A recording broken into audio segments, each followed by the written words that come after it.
দিকলি গ্রামের মাঝখানে অবস্থিত থলিতে তৃতীয়বারের মতো আয়োজিত হরিনাম মহাসংকীর্তন হরিনাম যজ্ঞে আপনারা সবাই সমবেত হয়েছেন। আপনাদের শ্রীচরণে আমার শতকোটি প্রণাম।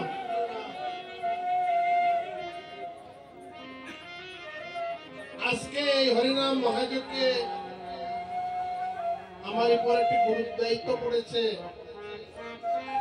অভিসার কীর্তন করে। রাধা গোবিন্দের লীলার যে অভিসার লীলাটি, এই লীলাটি হল সর্বলীলার সার। কৃষ্ণ প্রেমানন্দ মদন বলে হরি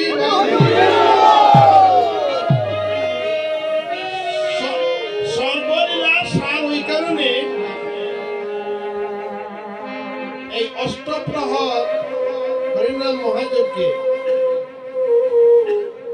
বৃন্দাবনে রাধা গোবিন্দের যে লীলা, নিত্য লীলা, প্রতিদিনই লীলা হতো এবং এই লীলার মধ্যে অভিশাপ হল সর্বলীলার সাপ। ওই কারণে কারণ এই যে রাধা গোবিন্দের যে মিলন, এই মিলনটা একমাত্র অভিসারের কুঞ্জবনেই হয়েছে। কৃষ্ণ প্রেমানন্দে এখন প্রশ্ন হলো, এই যে রাধা গোবিন্দের লীলা,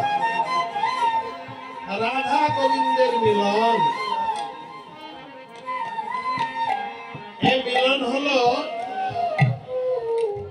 আমরা সাধারণত মনে করি যে নায়ক নায়িকার মিলন। এই মিলনের নায়ককে অনাদি রাধা গোবিন্দ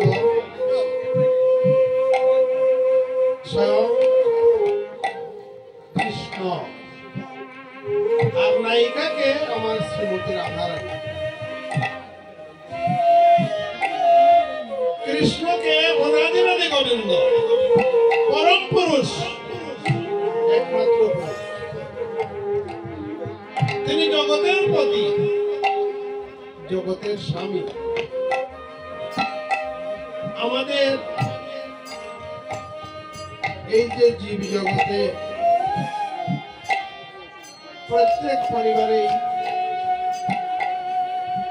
যেমন আমার পরিবারে আমার স্ত্রীর স্বামী আমি, আমার পুত্রবধূর স্বামী আমার পুত্র, কিন্তু এই যে অনাদি গোবিন্দ তিনি হলেন সবার স্বামী।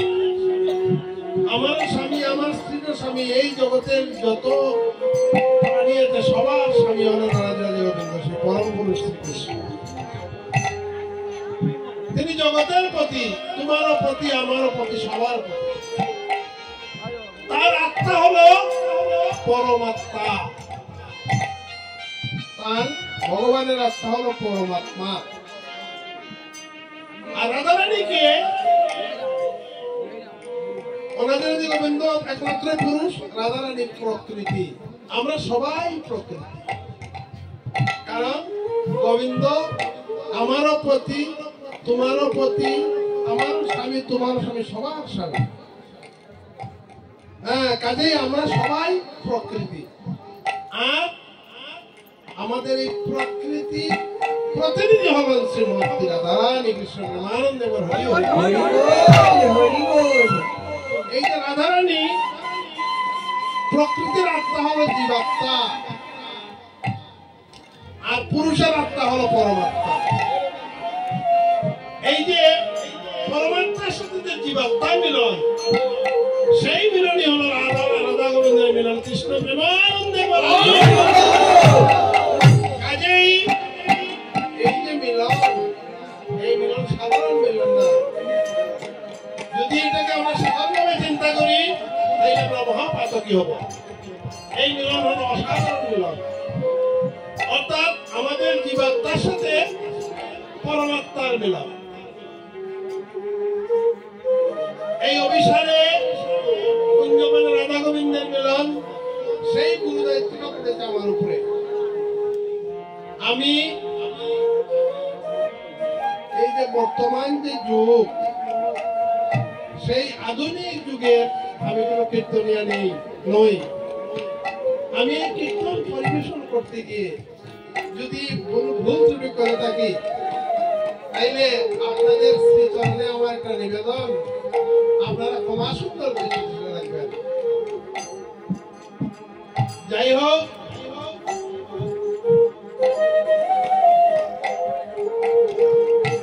আমি আপনাদের সম্মুখে ভক্তের চরণধুলি পাওয়ার মানুষে দণ্ডায়মান হয়েছি। আপনারা আমার জন্য আশীর্বাদ করবেন, কারণ আমি সুস্থ না এবং আমি কীর্তনীয় না। যেমন গতকালকে অধিবাসে আমি ছিলাম, আমাদের মহামহিম কীর্তনিয়া, যিনি এই কীর্তনের যজ্ঞেশ্বর,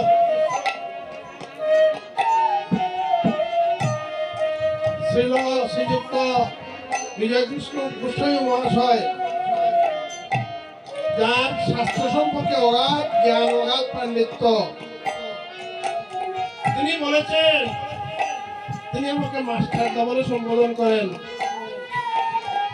বলেছেন, মাস্টারদা কালকে অভিষেক কীর্তন করবেন, তিনি আজ্ঞা দিয়েছেন এবং সেখানে গৌর তত্ত্ব আলোচনা করবেন। তিনি হয়তো আমাকে অনেক বড় মনে করেন, কিন্তু আমি তো জানি আমি তাদের কাছে একটা পিপিলিকার তুল্য না।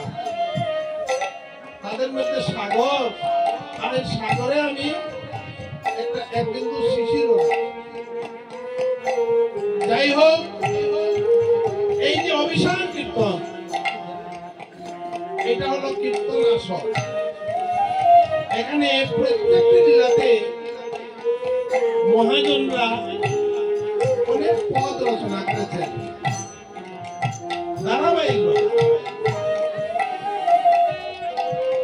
এই পদগুলা শ্রবণ করার জন্য ভক্তবৃন্দ অপেক্ষায় থাকে, কিন্তু এই যুগে যে কীর্তন আরম্ভ হয়েছে, আমি সেদিকে যাব না, কারণ কোনো কীর্তনের সমালোচনা আমি করবো না। সবাই আমার চেয়ে অভিজ্ঞ এবং যুগীরা ভালোই কীর্তন করেন, কীর্তনাঙ্গনকে জাগ্রত করে রেখেছেন। আমি তাদের শ্রীচরণে পরিচয় জানাচ্ছি। কিন্তু আমরা যে কীর্তন গাই, আমরা শুধু মহাদেবের পদগুলোই পরিবেশন করি, এতে হয়তো অনেকের মনস্তুষ্ট নাও হতে পারে, তবে এর মধ্যে মাধুর্য আছে, এর মধ্যে মাধুর্য আছে। তবে হ্যাঁ, মহাজ্ঞানী মহাজনরা যে পদ রচনা করেছে, সেই পদের শব্দের অর্থগুলো যদি কীর্তনিয়া ব্যাখ্যা করে দিতে পারেন, তখন দেখবেন যে সবাই এর সারমর্ম বুঝতে পারছে এবং ধৈর্য সহকারে শ্রবণ করতে পারতেছে। তো আপনারা আশীর্বাদ করবেন, আমার জন্য ঠাকুরের কাছে প্রার্থনা করবেন। এই বৃদ্ধ বয়সে আপনাদের সম্মুখে দণ্ডায়মান হয়েছি। আজকের এই হরিনাম মহাযজ্ঞে সেবা সঙ্গনে আমি অভিসার পরিবেশন করব। আপনাদের আশীর্বাদের উপর আমার সবকিছু নির্ভর করছে, পরিবেশনা নির্ভর করতেছে। এই যে হরিনাম মহাযজ্ঞ, এই যজ্ঞ হল শাস্ত্রে আছে, স্থাবর ত্রিংশ লক্ষশ্চ জলদিনব লক্ষকং কৃমিযু দশ লক্ষশ্চ রুদ্র লক্ষশ্চ পক্ষিণৌ পশব বিংশ লক্ষশ্চ চতুর্লক্ষস্তু মানব এতেষু প্রমাণং কৃত্যাদিদত্তমুপজায়তে মনুষ্য দুর্লভং জন্ম যদিষ্যাৎ কৃষ্ণ সাধক। অর্থাৎ এই যে আমরা জীবাত্মা নিয়ে এই পৃথিবীতে জন্মগ্রহণ করেছি, মানুষ রূপে সৃষ্টির শ্রেষ্ঠ জীব,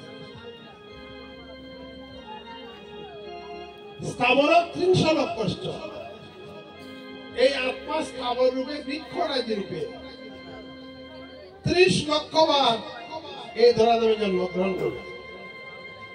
30 লক্ষ বার জন্মপ্রাপ্ত হতে হতে যখন এই আত্মা চন্দন কাষ্ঠ রূপ প্রাপ্ত হয়, তখনই ওই কুল থেকে মুক্তি পায়। কৃষ্ণ প্রেমানন্দে একবার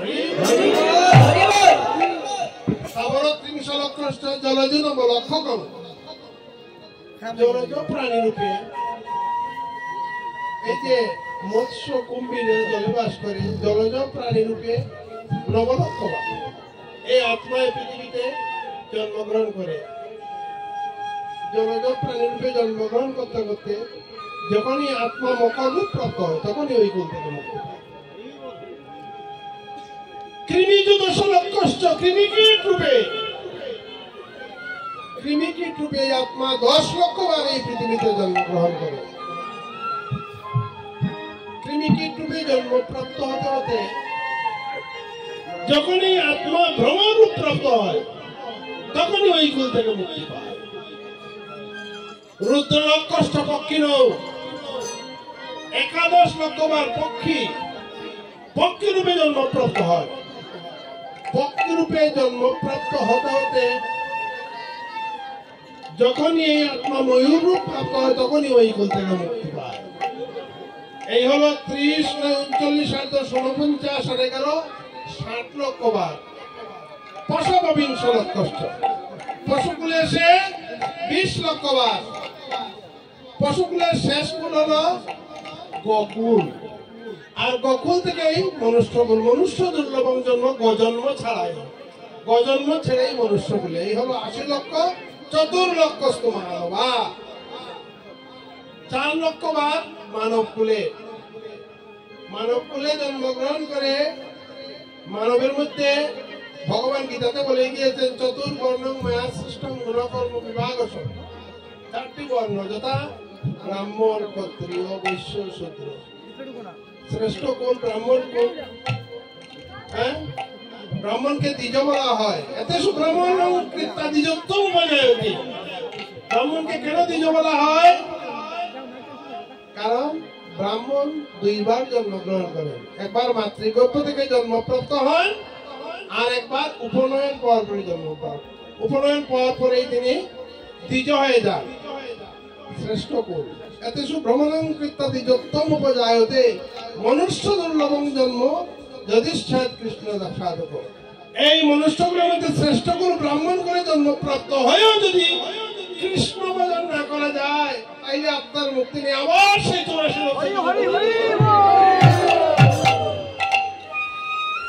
তাই এই যে 84 লক্ষ জুনি ভ্রমণ, চতুর্যুগ, 4টা যুগ, সত্য ত্রেতা দাপর কলিযুগ। যাগ যজ্ঞ যত ছিল সত্য ত্রেতা দাপরে, কলিযুগে হরি নামে মহাভাবে উদ্ধার। হরি বল, হরি বল। এই যে কলিযুগ, এই কলিযুগে আমার শ্রীমন মহাপ্রভু গতকালকে অধিবাসে আলোচনা করেছেন। কর্তা বিজয় কৃষ্ণ গোস্বামী মহাশয় যে এই যুগে আমার শ্রীমন মহাপ্রভু কি জন্য অবতীর্ণ হয়েছেন? কারণ দাপরে তিনি, দাপর যুগে যে রাধা গোবিন্দে, দাপরে তিনি কৃষ্ণ ছিলেন। রাধার কাছে তিনি প্রেমের নীতি, শ্রীরাধার প্রেমের ঋণ শুধিতে এবার সাতারিয়া এলেন রাধার প্রেমেরই কথা। শ্রীরাধার প্রেমের ঋণ শোধ করার জন্য এই কলিযুগে অবতীর্ণ হয়েছেন গোরা নাম ধারণ করে। গোরা 2 অঙ্গে 1 অঙ্গ, গোবিন্দের গ আর রাধারানীর রা। এই গোরা 2 অঙ্গে 1 অঙ্গ হয়ে তারপরের এই যে আমরা যে এই যুগে তো হরের নামইব কেবলং কলো কলিযুগে হরিনাম ছাড়া আর কোনো গতি নাই। কিন্তু এই তো লীলা সংকীর্তন হচ্ছে, এই লীলা কে প্রচার করেছেন? আমার শ্রীমান মহাপ্রভু। কারণ তিনি কলিযুগে বিয়োগে কখনো তিনি রাধা রূপ কখনো কৃষ্ণ রূপ ধারণ করে জীবের ঘরি ঘরে হরি নাম বিতরণ করে গেছেন কৃষ্ণ প্রেমানন্দ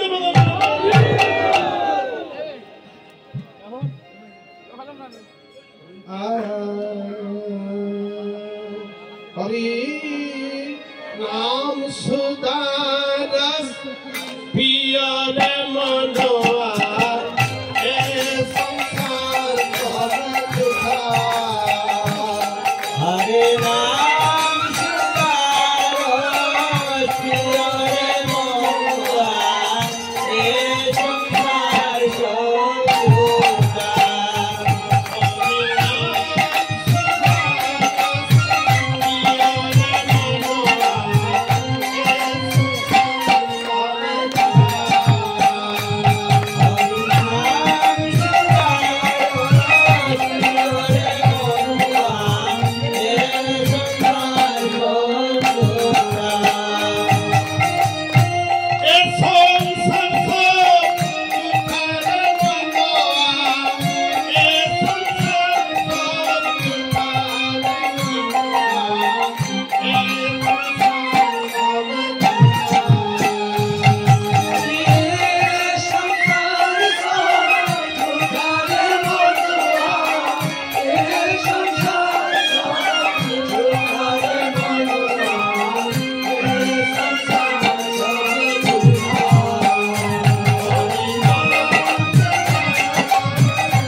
জাগরণ করে হরিনাম শ্রবণ করব এতে কি লাভ হবে জানেন এই যে আমাদের একটা মন আছে না মনটা কিন্তু আসলে চঞ্চল যতক্ষণ আমরা জাগ্রত থাকি আমাদের মন এই বিশ্ব ব্রহ্মাণ্ড বিচরণ করে আমার ছেলে আছে কানাডাতে মেয়ে আছে লন্ডনে মন চলে যাচ্ছে সেখানে ছেলে মেয়ে কত সংসারের জ্বালায় যন্ত্রণায় আমরা কি হয় ক্লান্ত হয়ে যায় মনটা ক্লান্ত হয়ে যায় একজন শ্রমিক যদি সারা দিনমান পরিশ্রম করে একসময় তার ক্লান্তি আসবে আর ক্লান্তি আসলে পরে যদি কিছুক্ষণ সে বিশ্রামে যায় আবার তার কর্মস্প্রিয়া ফিরে আসে ঠিক তদ্রূপ এই যে আমরা হরিনাম মহাযজ্ঞে আসতে এসেছি হরিনাম শ্রবণের জন্য আমাদের মন প্রাণ কিন্তু এই সংসার থেকে এই শ্রীবাসন মনে চলে গেছে কৃষ্ণ প্রেমানন্দ এইটাই কিন্তু আমাদের একটি ভজন এটা হচ্ছে কি আমাদের মনটা বিশ্রাম নিচ্ছে মনটা সতেজ হচ্ছে মন প্রাণ ঠাকুরের শ্রীপাদ করতে সমর্পণ করেছে সংসারের কোন মোহমায়া আমাদের অন্তত কিছুক্ষণের জন্য আমরা সেটা থেকে বিরত থাকছি এটাই কৃষ্ণ ভজন এটাই কৃষ্ণ ভজন আর ভগবান বলেছেন কি কারণ অনাদিরাদি গোবিন্দ ভগবানের একনিষ্ঠ ভক্ত ছিলেন নারদ ঋষি নারদ ঋষি একদিন প্রভুকে বললেন প্রভু আমরা যখন বিপদে পড়ি তখন সেই বিপদ থেকে উদ্ধার করার জন্য আপনার দর্শন প্রাপ্তি হতে চায় প্রভু আপনাকে কোথায় গেলে পাবো আপনার দর্শন পাবো সেদিন আমার অনাদিরাদি গোবিন্দ বলেছিলেন না হম তিষ্ঠমি বৈকুণ্ঠে যোগিনাং হৃদয়ে নচ মদ ভক্ত তত্র গায়ন্তি তত্র তিষ্ঠামি নারদ। হে নারদ, আমি বৈকুণ্ঠেও থাকি না, যোগী ঋষিদের হৃদয়ে থাকি না। আমার ভক্তবৃন্দ যেখানে আমার গুণগান কীর্তন করেন আমি সেখানে অধিষ্ঠান করি। কৃষ্ণ প্রেমানন্দে আজ এই যে শিবাসঙ্গের হরিনাম মহাযজ্ঞ হচ্ছে, স্বয়ং ভগবান এখানে উপস্থিত। আমরা কিন্তু সবাই ভগবানের সান্নিধ্য পাচ্ছি। মধ্যে মধ্যে করতেছি কি, কারণ দুই পক্ষ যদি যুদ্ধ করে, এক পক্ষ যখন অসুবিধায় পড়ে যে আমাদের পক্ষে আর যুদ্ধ করা সম্ভব না, তখন কি করে হাত তুলে আত্মসমর্পণ করে, আত্মসমর্পণ করে না। আর এক পক্ষ আত্মসমর্পণ করলে যুদ্ধের নীতি হলো সেই পক্ষ কি করবে, আর তাদেরকে আক্রমণ করবে। আমরা যেখানে এসেছি, আমরা এখানে এসেছি দু বাহু তুলে মধ্যে মধ্যে ঠাকুরের কাছে আত্মসমর্পণ করো। কৃষ্ণ ঠাকুরের কাছে যদি আত্মসমর্পণ করি, নিজেকে সমর্পণ করি, ঠাকুর নিশ্চয়ই আমাদের কি করবেন, তুলে টেনে নেবেন, আমাদের প্রতি কৃপা দৃষ্টি রাখবেন। যা হোক, এ সংসার সব জুঠারে মনোয়া, এ সংসার সব জুঠারে মনোয়া, এ সংসার সব জুঠা,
দেখি যত কর্ম করি সব ঋষিকাশ রাত্রিকালের স্বপ্নের ন্যায় বাস্তব। একমাত্র হরির নামই হলো বাস্তব। সঠিক তুলসী দাসকে ভজন ভগবানকে ভজন ছাড়া আর কোনো গতি নাই। কিন্তু আমরা ভগবানের ভজন করছি, কারণ আমরা যখন মাতৃগর্ভে ছিলাম অহর্নিশি করদিনে প্রার্থনা করেছি, প্রভু মায়ের জঠর জ্বালা থেকে মুক্ত করে দাও, সংসারে এসে তোমার সেবা পূজা করবো, শপথ নিয়ে আসি। কিন্তু ভূমিষ্ঠ হওয়া মাত্র আমরা করি কি সেই শপথ ভুলে যায়, সংসারের মোহ মায়ায় আবদ্ধ হয়ে ভুলে যায়। ক্রমশ শৈশব, কৈশোর, যৌবন, বার্ধক্য উপনীত হই, ঠাকুরের নাম দেওয়ার আমার সময় আসে না। কেউ যদি বলে আগো ঠাকুরের নাম নাও, বলি সময় আসো, এখনো সময় আসে না, সময় আসছে না, সময়কে আসছে না, সময় তো চলেই যাচ্ছে। কারণ আমরা আজকে জন্মগ্রহণ করেছি, এই জন্মগ্রহণ একটা নির্দিষ্ট সময় নির্ধারণ করে দিয়েছেন সৃষ্টিকর্তা। এতদিন আমরা কি করব? এই সংসারে জীবিত থাকবো, কাজেই প্রতিটি মুহূর্ত তোমাদের জীবন থেকে কমে যাচ্ছে, কমছে না। কাজেই আমরা বলি কি সময় আসুক, সময়কে আসছে না, সময় চলেই যাচ্ছে, কিন্তু ঠাকুরের নাম না সময় আমাদের নেই, মোহমায় আমরা আবদ্ধ। যাই হোক, এই যে হরিনাম মহাযজ্ঞে আমরা সমবেত হয়েছি, অন্তত ঠাকুরের নাম তো কিছুক্ষণের জন্য নিতে পারবো।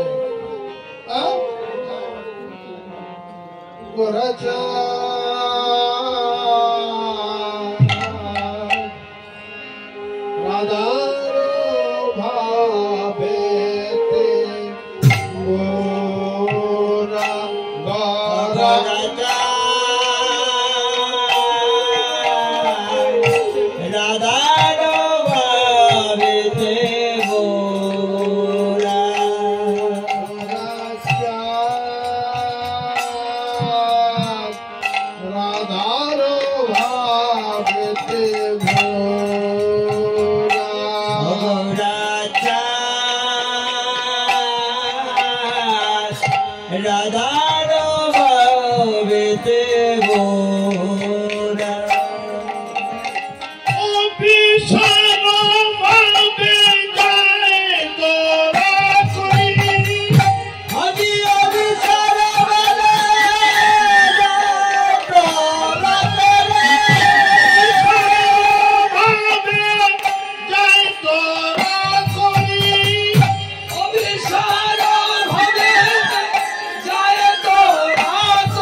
বেলি অবসানে পূর্বের ভাবে বেমুর হয়ে রাধারানীর ভাব নিয়ে, কারণ তিনি কখনো রাধার ভাব ধরতেন, কখনো কৃষ্ণের ভাব ধরতেন, রাধার ভাবে বেমুর হয়ে বেলি অবসানে সুরধনী গঙ্গা তীরে উপস্থিত হয়েছেন। হরিবল হরিবল ঠিক তেমনি সময়ে কোন এক গৌরভাবের নাগরিক সুরধনীতে জল ভরতে যে অপরূপ গৌরব দর্শন করে তার মনে শান্তি না পেয়ে কাঙ্কের কলসি সুরগদিনী জলে ভাসিয়ে দিয়ে বিরস বদনে গৃহে ফিরে এসে অন্যান্য নাগরিকদের কাছে উন্মাদনা নিয়ে বলছে, আরে ও না গড়ি গো, আমি কি হেরিলাম, আরে ও না গড়ি গো, আমি কি হেরিলাম, আরে ও না গড়ি গো, আমি কি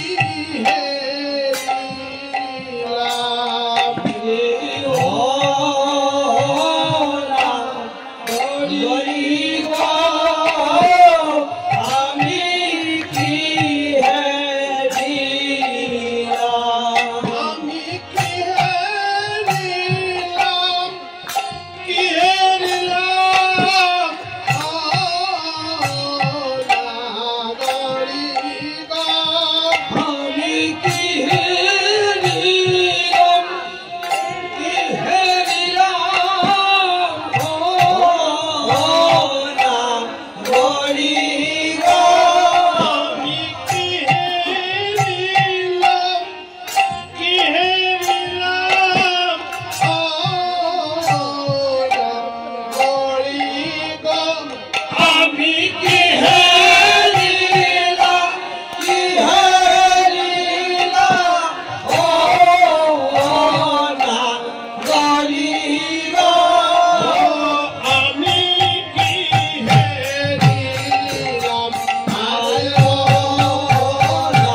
আমি কি হেরিলাম, আমি কি হেরিলাম, আমি কি হেরিলাম।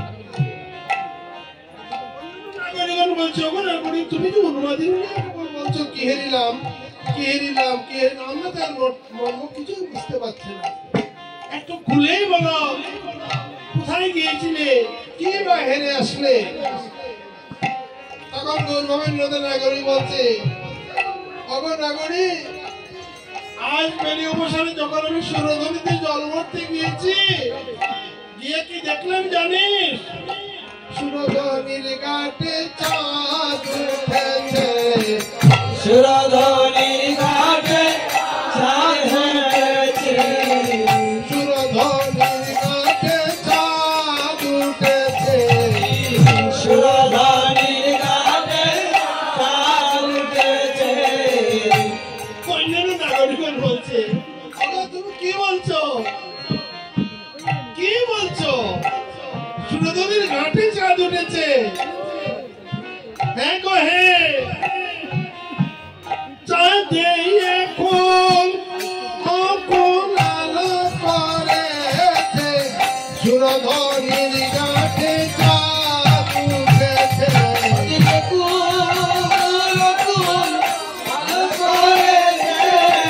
সুরধনীর ঘাটে চাঁদ উঠেছে, এখন কখন আলো করেছে, সুরধনীর ঘাটে চাঁদ উঠেছে, এখন কখন আলো করেছে, এখন কখন আলো করেছে, সুরধনীর ঘাটে চাঁদ উঠেছে। গৌরে গৌরে গৌরে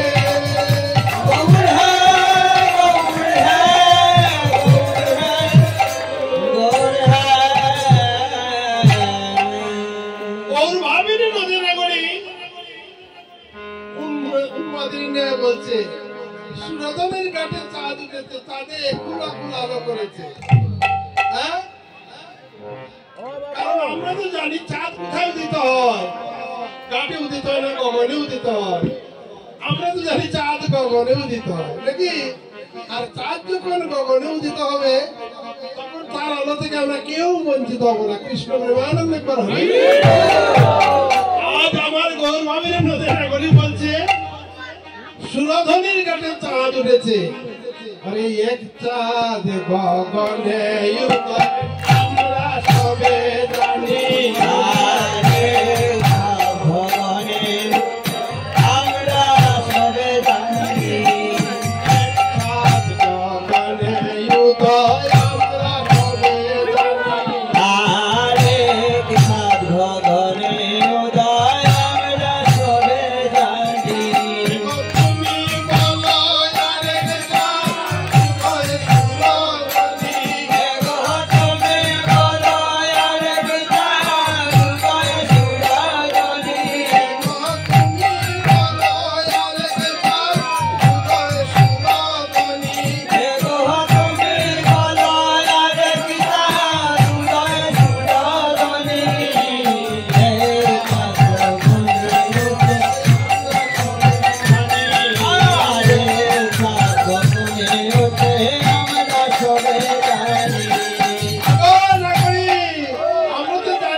তখন গৌরবাবী নদীর গলি বলছে আজ বেলি অবসানে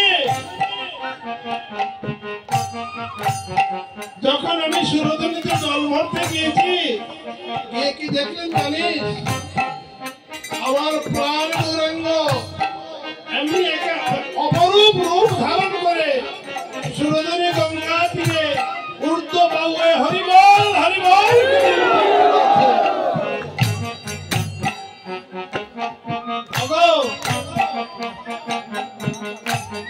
সেই দৃশ্য দেখে অপরূপ গৌরব দর্শন করে আমি আনন্দে আত্মর হয়ে গিয়েছি উন্মাদিত হয়ে গিয়েছি সুরধনী গঙ্গা তীরে সুরধনী গঙ্গা তীরে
বিশ্বরূপ কয় ফুলকারি ও তারে চিনি চিনি মনে করে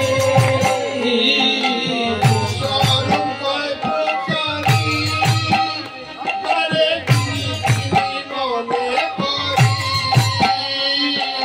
বিশ্বরূপ কয় ফুলকারি ও তারে চিনি চিনি মনে করে চিনি চিনি মনে করি তারে চিনি চিনি মনে করে চিনি চিনি মনে করি তারে চিনি চিনি মনে করে বিশ্বরূপ কয় ফুলকারি তারে চিনি চিনি মনে করি আরে বিশ্বরূপ ফুলকারি ও তারে চিনি চিনি মনে করি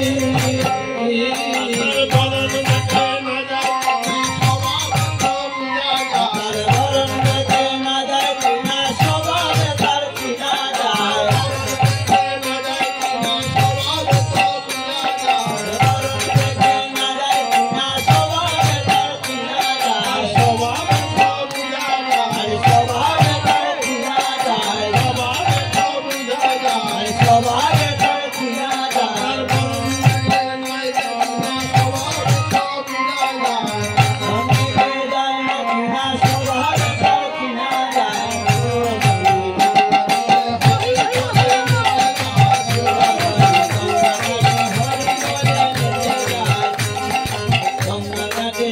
হরি বলে নেচে যায়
और भाभी मजा ना करी না করি যে বলছে ওকে না করি কি বলবো আজ বেলি অবসানে যখন আমি সুরজনীতে জল ভর্তি গিয়েছি তখন প্রাণ গৌরাঙ্গের অপরূপ রূপ লাবণ্য দেখে আমি বেমুর হয়ে গিয়েছি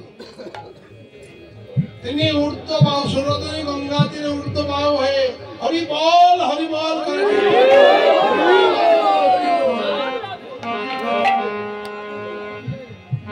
আমি ঘুমটা পড়িতেছিলাম ঘুমটা খুলে বদন খুলে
মধুমাখা হাসি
আমি কি হারিলাম জলের ঘাটে আমি কি হারিলাম জলের ঘাটে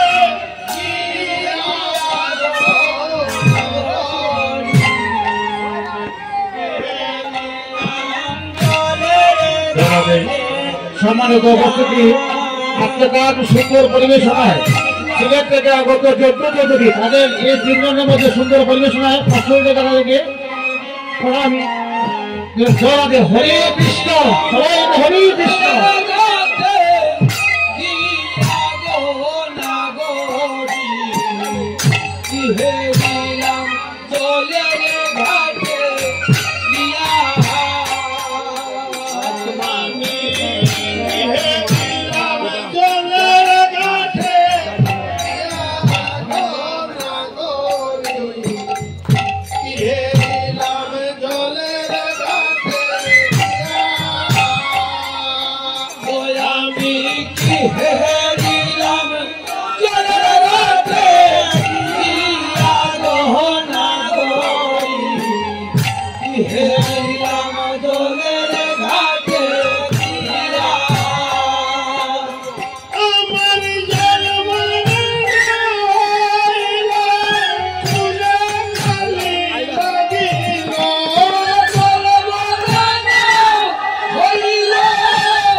সৌভাগ্যশালিনী। অন্যান্য নাগরিকগণ বলছে আমার নাগরিক তোমার মতো সৌভাগ্যশালিনী ধরা যাবে নি। তুমি গৌরব দর্শন করেছ কৃষ্ণ প্রেমানন্দ বদনে। আমাদের ভাগ্যে তো তা ঘটলো না। আচ্ছা তিনি কিভাবে নর্তন কীর্তন করছেন আমাদের একটু বর্ণনা করানো শ্রবণ করে মনের জ্বালা জুড়োই। তখন আমাদের নাগরিক বলছে আজ বেলি অবসানে যখন আমার গৌর শুনল এমনি অপরূপ রূপ ধারণ করে সুরধনী গঙ্গা তীরে উঠত পাওয়াল হরিবল হরিবল সেই রূপ বর্ণনা করা আমার এক মুখে সেই রূপ বর্ণনা করা সম্ভব নয়। তবু আপনি শোনা আছে সুরধনী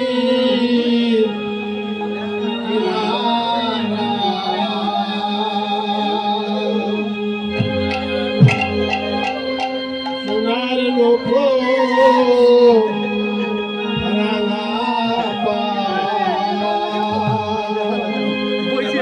সোনার নাচে না গরিবা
শিয়ঙ্গেতে রসের ঢেউ খেলায় না গরি গো শিয়ঙ্গেতে রসের ঢেউ খেলায় না গরি গো শিয়ঙ্গেতে রসের ঢেউ খেলায় না গরি গো শিয়ঙ্গেতে রসের ঢেউ খেলায় না গরি গো শিয়ঙ্গেতে রসের ঢেউ খেলায় না গরি গো না গরি গো না গরি গো না গরি গো শিয়ঙ্গেতে রসের ঢেউ খেলায় না গরি গো শিয়ঙ্গেতে রসের ঢেউ খেলায় না গরি গো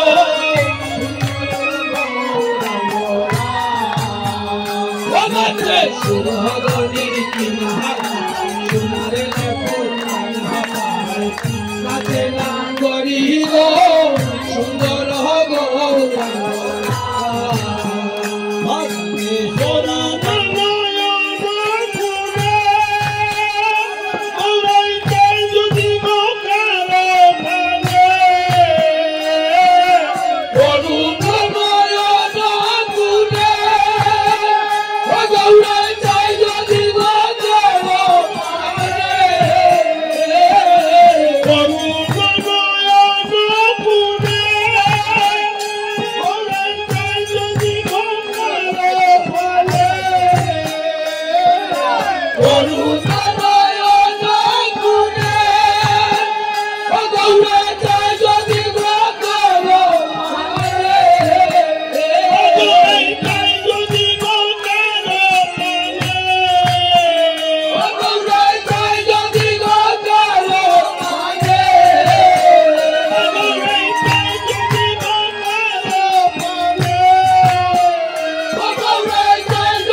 গৌসুন্দরের নর্তন কীর্তন অন্যান্য নাগরিককে বর্ণনা করছে।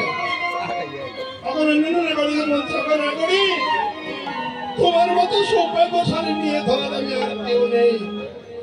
তুমি গৌসুন্দরের নর্তন কীর্তন নিজ চোখে দর্শন করেছ।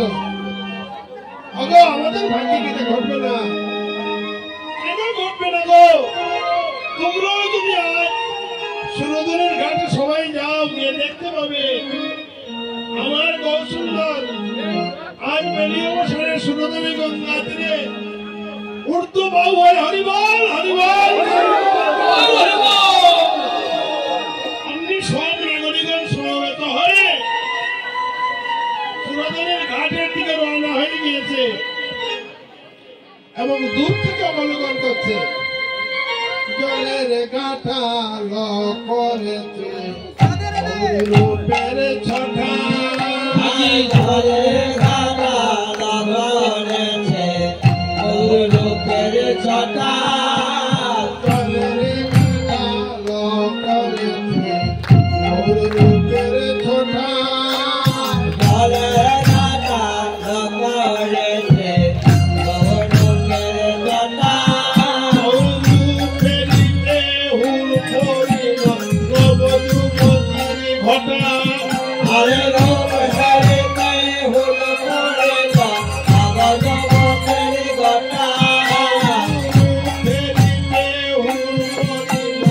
নবযুবকের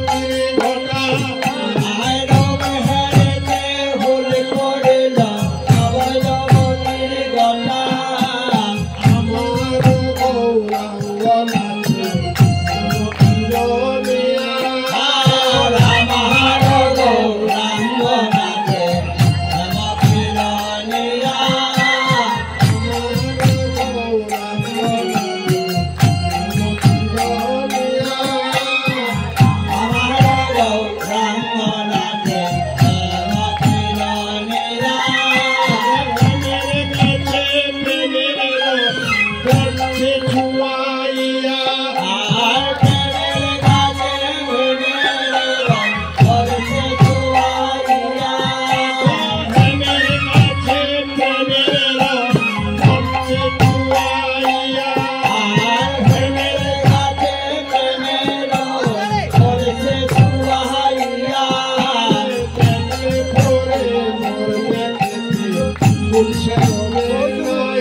আমি বলেছি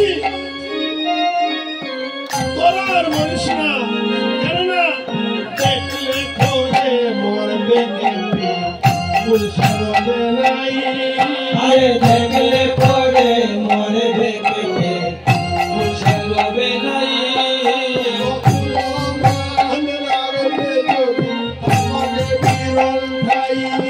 আরে কলো না মান রাখবে যদি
সত্যি তো বলে পাটের জুড় পড়েছে রাঙ্গা রাঙ্গা মায়ের দিয়াছে বলে পাটের জোর পড়েছে রাঙা রাঙা মার দিয়াছে তো বলে পাটের জুড় পড়েছে রাঙ্গা রাঙ্গা মায়ের দিয়াছে বলে পাটের জোর পড়েছে রাঙা রাঙা মার দিয়াছে চরণ উপর দুলিতেছে পূজা ওই তার চরণ পরে দুলিতেছে পূজা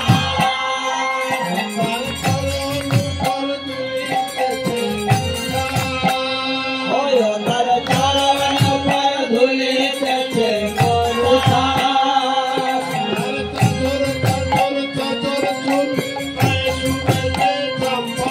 ওরে চাচর চাচর চাচর চোর ভাই শুয়েছে চম্পা ফুল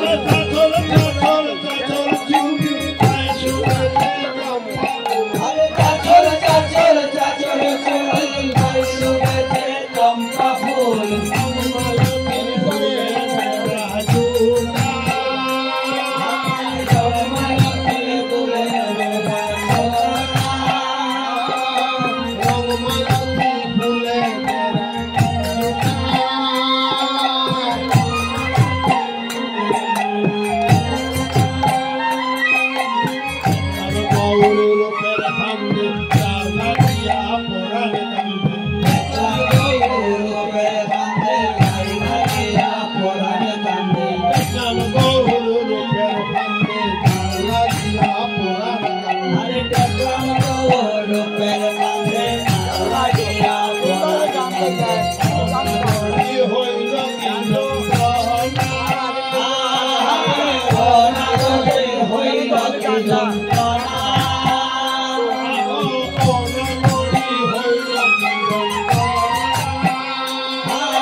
যদি আমি গৌসুকে সোনা হিসাবে পেতাম তাইলে হার বানিয়ে গলে পরে আমার মনের জ্বালা জুড়ত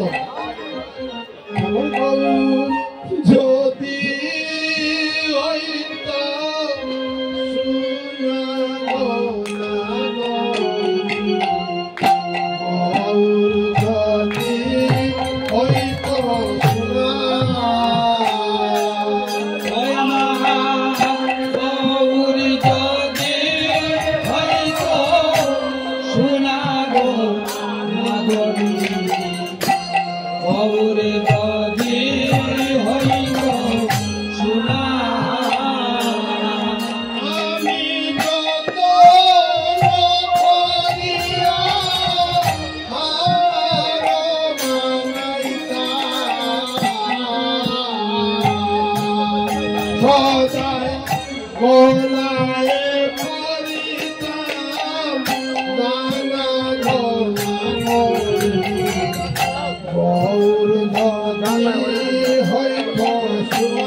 হার বানিয়ে গলের পরে আমার মনের জ্বালা জুড়তো।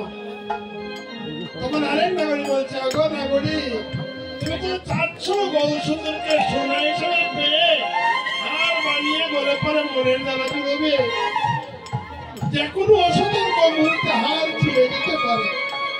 যদি হার ছিঁড়ে যায় তুমি গৌরসুন্দরকে হারিয়ে ফেলবে। নাগো না, আমি গৌরসুন্দরকে হার হিসেবে পেতে চাই না। আমি চাই গৌর যদি হইতো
ঝরে পড়বে, গৌরসুন্দরকে হারিয়ে ফেলবে। না গো না, আমি গৌরসুন্দরকে ফুল হিসেবে পেতে চাই না। আমি চাই গৌর যদি হইতাম পাখি গো না, গৌর যদি হইতো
আমি গৌরসুন্দরকে পাখি হিসেবে পেতে চাই না। আমি চাই গৌর যদি হইতো মধু বনা, গৌর যদি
এক একজন এক এক ভাবে গৌরসুন্দরকে পেতে আশা করে বসে আছে।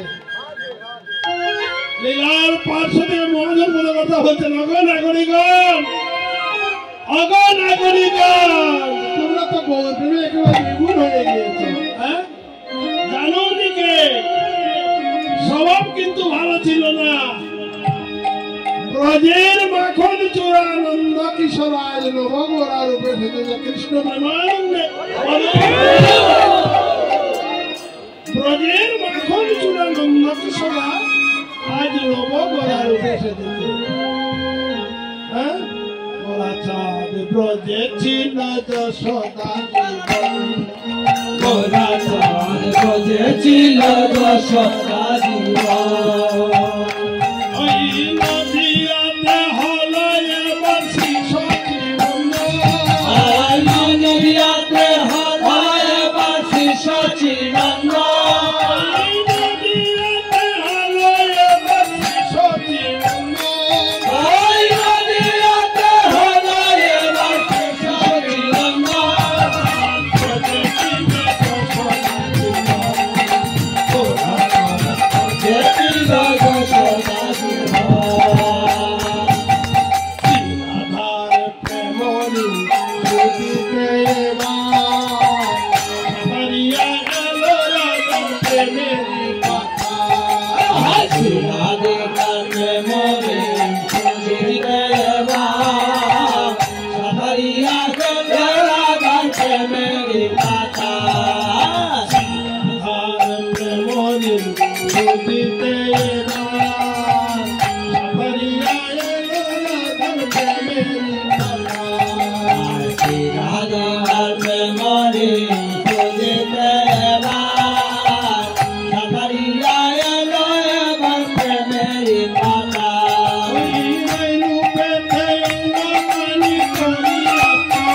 দুয়ারে দুয়ারে গিয়া হইলা বেহাল, জীবন স্তারিতে গৌ সাজিলা কাঙ্গাল, দুয়ারে দুয়ারে গিয়া হইলা বেহাল।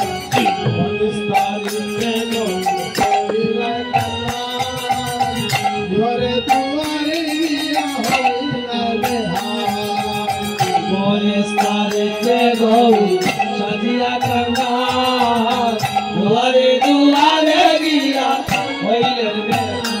ওই জগৎ বাসালো দিয়ে হরি নাম গো, ওই জগৎ বাছাইলো দিয়ে হরি নাম গায়। ওই জগৎ বাসালো দিয়ে হরি নাম গো। ওই জগৎ বাছাইলো দিয়ে হরি নাম গায়। ওই জগৎ বলে ছিল যশোদা জীবন। প্রেম পাতারে প্রেম পাতারে সাগর দিয়ে কালা ধরন গৌরাঙ্গ। প্রেম পাতারে ও রাধার প্রেম পাতারে সাগর দিয়ে কালা ধরন গৌরাঙ্গ। প্রেম পাতারে ভাবো কান্তি অভিলাষে তুই অঙ্গে হলে নিগম্ব। ভাবো ক্রান্তি অভিলাষে তুই অঙ্গ হলে নিগম্ব। ভাবো কান্তি অভিলাষে তুই অঙ্গে হলে নিগম্ব। ভাবো ক্রান্তি অভিলাষে তুই অঙ্গ হলে নিগম্ব। প্রেম পাতারে ও রাধার প্রেম পাতারে সাগর দিয়ে কালা ধরন গৌরাঙ্গ। প্রেম পাতারে হয়ে নবীন সন্ন্যাসী কালা নবীন সন্ন্যাসী হয়ে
আমি তোমাদের একটা ব্যবস্থা দিচ্ছি যাতে গৌরসুন্দরকে চিরদিনের মধ্যে আত্মীয় হিসাবে ব্যবস্থা করে দিচ্ছি।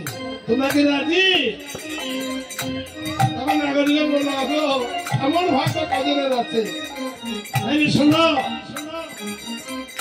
অদত্তা তনয়া আছে তোর ঘরে, অদত্তা তনয়া আছে তোর ঘরে, অদত্তা তনয়া আছে তোর ঘরে, অদত্তা তনয়া আছে তোর ঘরে, এমনে অন্ন রুচয়ে অধরে, এমনে অন্ন রুচয়ে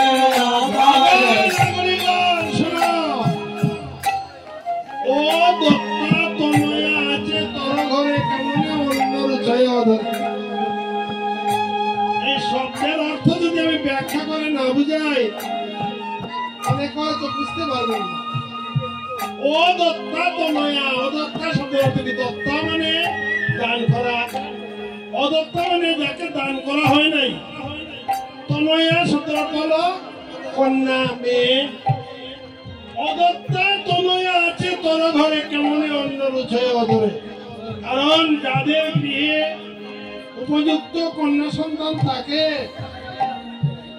পিতামাতার অহর্নিশে একই চিন্তা, একই ভাবনা, একই কল্পনা এই কন্যাকে আমি কিভাবে সুপাত্রে আত্মস্থ করবো, দান করবো, এই চিন্তা থাকে না। তাই আমার মহাজন বলছেন অদত্তা তনয়া আছে তোর ঘরে, কেমনে অন্য রয়েছে ওদের। অঘর নাগরিকগণ, তোমাদের প্রত্যেকের গৃহে দান করা হয় না কন্যা আছে, প্রত্যেকের গৃহে আছে। এখন কেউ কেউ বলি একটু বলেন কত কথা কি বলছে। হ্যাঁ শোনো, এই কন্যাকে জানো, কন্যার নাম জানো? তোমাদের প্রত্যেকের গৃহে কিন্তু এই কন্যা আছে। কন্যার নাম জানো? কন্যার নাম হলো মতি। মতি গুণবতী দুহিতা বড়, গৌর বিশ্বম্বরে সম্বন্ধ কর। মতি গুণবতী দুহিতা বড়, গৌর বিশ্বম্বরে সম্বন্ধ কর। সেই কন্যার নাম পেয়েছ? মতি। মতির শব্দের অর্থ কি? মন। বলি না আমার মতি গতি ভালো না। মনরূপ কন্যা প্রত্যেকের দেহ গৃহে বিদ্যমান আছে না? মন আছে না? মতি গুণবতী দুইটা বড় গৌরী বিষম সেই মনকে গৌরসুন্দর নিকট সমর্পণ করে দাও। কৃষ্ণ প্রেমানন্দ বলে